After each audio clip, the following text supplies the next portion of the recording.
وَلَلْآخِرَةُ خَيْرٌ لَكَ مِنَ الْأُولَىٰ، محبوب تیری ہر گھڑی، تیری آنے والی گھڑی پہلے سے تیرے عظمتوں اور تیرے قصیدوں اور تیری رفعتوں کو بڑھاتی چلی جائے گی۔ وہ رفعتیں جو ہم نے تجھے عطا کی ہیں ان سے پردے اٹھتے چلے جائیں گے اور تیرا ذکر بلند سے بلند تر ہوتا چلا جائے گا۔ اور یہ تو زمین ہے، اگر آپ آسمان پہ بھی دیکھیں تو قصیدے میرے حضور کے ہی۔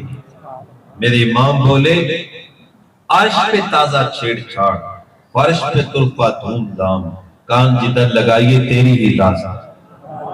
ہر طرف قصیدے میرے حضور کے پڑھے جا رہے ہیں۔ اللہ اکبر۔ ویسے تو ذکر رسول سارا سال ہی جاری رہتا ہے، لیکن ماہ ربیع النور کا چاند کیا نظر آتا ہے، ذکر رسول کی بہار آ جاتی ہے۔ کوئی گھر، کوئی مسجد، کوئی گلی، کوئی محلہ، کوئی بازار، کوئی دکان ایسی نہیں ہے جہاں نام محمد کا جھنڈا بلند نہ ہو۔ کیوں؟ یہ ربیع الاول کی جو پہلی بہار ہے جس میں محبوب جلوہ فراز ہوئے، جب یہ مہینہ آتا ہے تو پھر حضور کی عظمتوں اور قصیدوں میں مزید اضافہ ہو جاتا ہے۔ جو آیت کریمہ آپ کے سامنے تلاوت کرنے کا شرف نصیب ہوا ہے، ارشاد ہوا لَقَدْ كَانَ لَكُمْ فِي رَسُولِ اللَّهِ أُسْوَةٌ حَسَنَةٌ، فرمایا لوگوں اللہ کے رسول صلی اللہ علیہ وسلم کی زندگی تمہارے لیے بہترین نمونہ ہے۔ زندگی گزارنے کا بہترین ڈھب تمہارے لیے وہ اللہ کے رسول کی زندگی ہے۔ اگر تم چاہتے ہو کہ لوگوں کی نگاہوں میں معزز بن جاؤ، تمہاری زندگی کو نور ہو جائے اور تمہاری زندگی ایک خوبصورت زندگی قرار پائے، خالق بھی پیار کرے، مخلوق بھی تم سے محبت کرے، تو فرمایا میرے محبوب محمد کے نقوش پاک کو اختیار کر لو، یہ چیز تمہیں حاصل ہو جائے گی۔ اس لیے کہ محبوب علیہ السلام کی زندگی وہ تمہارے لیے بہترین نمونہ ہے، تمہارے لیے آئیڈیل ہے آقا کی علیہ السلام کی زندگی۔ اور یہاں پہ اس کے مخاطب صرف علماء نہیں ہیں، بلکہ اس کے مخاطب اگر علماء ہیں تو اس کے ساتھ ساتھ تاجر بھی اس کے مخاطب ہیں، کہ حضور کی زندگی تاجروں کے لیے بھی بہترین نمونہ ہے۔ آقا کی علیہ السلام کی زندگی اگر ایک عام سپاہی کے لیے بہترین نمونہ ہے اور عام فوجی کے لیے بہترین نمونہ ہے، تو ایک کمانڈر چیف کے لیے بھی حضور کی زندگی بہترین نمونہ ہے۔ اگر حضور کی زندگی ایک مزدور کے لیے بہترین نمونہ ہے تو آقا کی اسلام کی زندگی صدر مملکت کے لیے بھی بہترین نمونہ ہے۔ اگر آقا کی اسلام کی زندگی پنچایت میں ایک عام سے فیصلہ کرنے والے انسان کے لیے بہترین نمونہ ہے تو چیف جسٹس کے لیے بھی حضور کی زندگی بہترین نمونہ ہے۔ آقا کریم صلی اللہ علیہ وآلہ وسلم کی زندگی اگر غریبوں کے لیے بہترین نمونہ ہے تو امیروں کے لیے بھی آقا کریم اسلام کی زندگی بہترین نمونہ ہے۔ اس لیے کہ آقا کریم السلام کی اگر ہم جو اختیاری غربت ہے اس کو دیکھیں تو ہم حیران ہو جاتے ہیں کہ آقا کریم السلام کے جو حجرات مبارکہ تھے، جو حضور نے آ کے مسجد نبوی کی تعمیر کے بعد تعمیر کیے، تو وہ حجرات مبارکہ کی چھتیں اتنی نیچی تھی کہ بندہ زمین پہ کھڑا ہوا ان کو ہاتھ لگا سکتا تھا۔ اور پھر آقا کی اسلام کی حجرات مبارکہ کا جو دروازہ تھا اس کو یہ کواڑ نہیں لگے ہوئے تھے، بلکہ وہ ٹاٹ کا پردہ آگے لگایا گیا تھا، دروازے نہیں لگائے گئے تھے آقا کی اسلام۔ اس قدر سادہ حضور کے حجرات مبارکہ۔ ایک مرتبہ حضور ایک چارپائی پہ آرام فرما ہوئے، غالباً کرتا مبارک نہیں پہنا ہوا تھا، تو چارپائی کے باندھ کے نشانات حضور کے جسم میں اتھر پہ لگ گئے۔ تو آقا کی اسلام کے صحابی حضرت سیدنا عمر فاروق رضی اللہ تعالیٰ عنہ حاضر ہوئے، عرض کیا آقا کیسر و کسریٰ کی سلطنت ان کے فرما روا تو کم خواب و نخ کے بستروں پہ آرام کرتے ہیں، وہ تو عیاشی اور عیش کی زندگی گزار رہے ہیں، اور آپ اللہ کے حبیب ہیں اور چارپائی کے نشانات آپ کے جسم پہ ہیں۔ تو آقا کریم السلام نے ارشاد فرمایا عمر تم اس بات پہ خوش نہیں ہو، اللہ نے ان کو دنیا دی ہے اور ہمیں اللہ نے آخرت عطا فرمائی۔ یہ حضور کی سادہ، یہ اختیاری زندگی ہے حضور کی، یہ حضور نے مجبوراً یہ زندگی اختیار نہیں کی، یہ حضور کی اختیاری زندگی ہے، حضور نے اس کو پسند کیا۔ اس لیے کہا جاتا ہے نا کہ سلام اس پر کہ جس نے فقیری میں بادشاہی کی، یعنی فقیرانہ رہے لیکن تھے بادشاہ۔ بادشاہ کیسے تھے؟ اور ذرا ایسا کوئی بادشاہ کائنات میں ہے ہی نہیں جیسا کہ آمنہ کا لال۔ اللہ اکبر۔ آقا کریم صلی اللہ تعالی علیہ وآلہ وسلم تشریف فرما تھے کہ حضور سے ایک آدمی نے سوال کیا اور اس نے کہا کہ وہ دیہاتی آدمی تھا، حضور مجھے کچھ چیز عطا کیجیے۔ تو آقا کریم صلی اللہ علیہ وسلم اس کو کوئی ایک بکری دے دیتے تو یہ بڑی بات تھی، لیکن حضور کے پاس ایک وادی بھری ہوئی تھی بکریوں کی اور ایک ریوڑ تھا بکریوں کا، یعنی سینکڑوں کی تعداد میں بکریاں تھیں۔ تو آقا کریم صلی اللہ علیہ وسلم نے اسے فرمایا یہ جو ریوڑ ہے نا سارا ہی نہیں۔ اب مجھے بتاؤ ایسا کوئی بادشاہ نظر آئے گا جیسے کہ مدینے کا بادشاہ ہے؟ یا تو پوری کائنات کے بادشاہ وہ گدائی کرنا اپنی سعادت سمجھتے ہیں۔ اب وہ حیران ہو گیا کہ مجھے کیا کہا جا رہا ہے؟ اللہ اکبر۔ حضور فرمایا میں تجھے کہہ رہا ہوں۔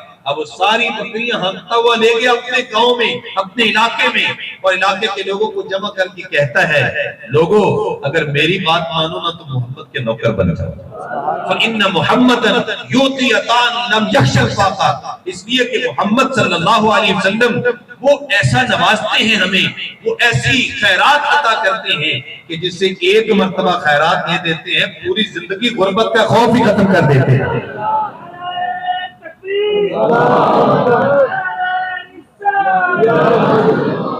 واو! آقا کی صلی اللہ علیہ وسلم کی زندگی اگر ایک جب وہ مزدور کے لیے بہترین نمونہ ہے تو ایک بہت بڑے مالدار کے لیے بھی آقا کریم صلی اللہ علیہ وسلم کی زندگی بہترین نمونہ ہے۔ کیوں؟ اس لیے کہ آقا کریم صلی اللہ علیہ وسلم با یک وقت وہ چیف جسٹس بھی ہیں، وہ قاضی القضات بھی ہیں، وہ صدر مملکت بھی ہیں، وہ جب وہ کمانڈر ان چیف بھی ہیں، وہ بیک وقت معلم بھی ہیں، وہ بیک وقت مدرس بھی ہیں، وہ تاجر بھی ہیں، وہ امیر بھی ہیں، اور وہ ہم جیسے غریبوں اور فقیروں کے ملجا و ماوا بھی ہیں، پیشوا و مقتدا بھی ہیں آقا کریم صلی اللہ علیہ وسلم۔ لہٰذا حضور کی زندگی ہمارے لیے بہترین نمونہ ہونے کا مطلب یہ ہے کہ ہم حضور کی سیرت کو اختیار کریں، آقا کریم علیہ السلام کے کلچر کو اختیار کریں، حضور کا زندگی گزارنے کا جو ڈھب ہے ہم اس کو اختیار کریں، ہم آقا کریم صلی اللہ علیہ وسلم کے کلچر کو اختیار کریں، اور ہماری مائیں بہنیں بیٹیاں حضرت سیدہ طیبہ طاہرہ حضرت سیدہ فاطمہ الزہرا کے زندگی گزارنے کے انداز کو اختیار کریں۔ یہ ہے لقد کان لکم فی رسول اللہ اسوۃ حسنہ، کہ رسول پاک صلی اللہ علیہ وسلم کی زندگی تمہارے لیے بہترین نمونہ ہے، ایک آئیڈیل پرسنالٹی۔ اور کتنی آئیڈیل! اب یہ تو اللہ تعالیٰ جل شانہ نے ارشاد فرمایا۔ اب آؤ ذرا کسی انسان سے بھی پوچھتے ہیں کہ حضور کی زندگی کے بارے میں آپ کیا کہتے ہیں؟ تو ایک مغربی مفکر ہوا، مسلمان بھی نہیں ہے، عیسائی ہے، اس نے 100 عظیم شخصیات پہ ایک کتاب لکھی جس کا نام یہ ہے 100 عظیم شخصیات۔ مذہباً عیسائی ہے لیکن سب سے اونچا نام اس نے میرے اور تیرے نبی کا رکھا ہے۔ وہ کہتا ہے کہ میں نے عقیدت کی بنیاد پہ حضور کا نام سب سے اونچا نہیں رکھا، بلکہ اگر عقیدت کا خیال کرتا تو پھر وہ عیسیٰ علیہ السلام کا نام سب سے اونچا رکھتا۔ وہ کہتا ہے میں نے عقیدت کا خیال نہیں کیا، میں نے میرٹ کا خیال کیا۔ سچی بات یہ ہے کہ محمد عربی صلی اللہ علیہ وسلم جیسی کائنات میں نہ کسی کی صورت ہے نہ کسی کی سیرت ہے۔ میرے امام بولے تیرے خلق کو حق نے عظیم کہا، تیری خلق کو حق نے جمیل کیا، کوئی تجھ سا ہوا ہے نہ ہوگا شہا تیرے خال کے حسن و ادا کی قسم۔ میں چونکہ یہ میلاد النبی صلی اللہ علیہ وآلہ وسلم کا ایک بڑا پرنور موقع ہے تو میں 2-3 شخصیات جو بالکل حضور کے قریب ہیں ان کی زبان سے آپ کے سامنے حضور کی صورت اور سیرت اس حوالے سے ایک بات جو آپ کے سامنے رکھوں گا تاکہ جب حضور کی صورت سنیں تو حضور کی محبت دل کے اندر اتر جائے، اور جب آقا کی اسلام کی سیرت کا جمال سنیں تو پھر اس کو اختیار کرنے کا ایک جذبہ ہمارے دلوں کے اندر پیدا ہو جائے۔ محافل میلاد کا انعقاد کا بنیادی مقصد یہی ہے۔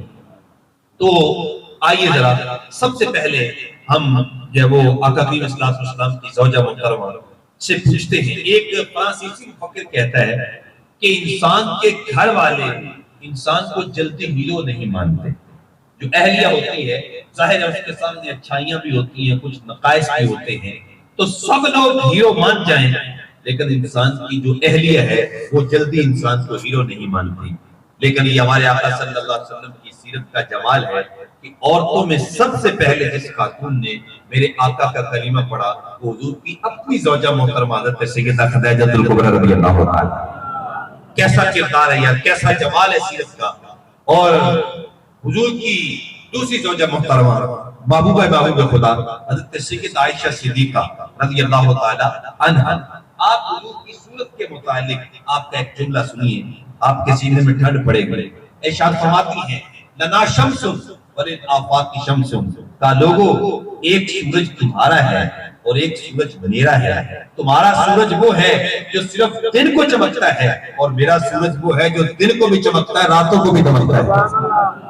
میرے امام بولے ہیں کلام الہی میں شمس و دوحا، تیرے چہرہ نور فضا کی قسم، قسم شب تار میں راز یہ تھا کہ حبیب کی زلف دوتا کی قسم. اور دوسرے مقام پہ فرماتے ہیں خورشید تھا کس زور پر کیا بڑھ کے چمکا تھا قمر، بے پردہ جب وہ رخ ہوا یہ بھی نہیں وہ بھی نہیں. حضور کے آنے سے قبل تو سورج کی روشنی بھی وہ